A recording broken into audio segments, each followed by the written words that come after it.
Hi, welcome to my channel, I Can Sew. This is Kendra and it's pretty late at night, so excuse the hair bonnet. But I'm excited because I went to the thrift shop today and I found this.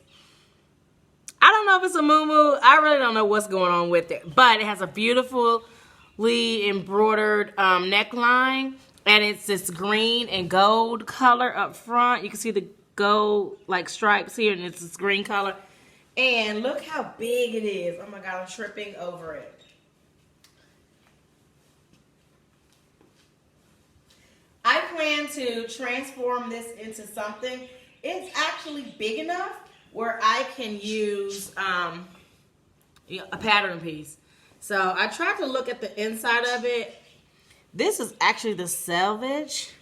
And if you look inside here, this is also the selvage. So they didn't even really cut this open or cut this up when they made it. So I'm going to remove this part here and see what I can make. So stay tuned. Wish me well. And of course, because I'm such a slow sewer, I'll see you in a couple of weeks. Thank you for coming back to I Can Sew. And happy Halloween, everybody.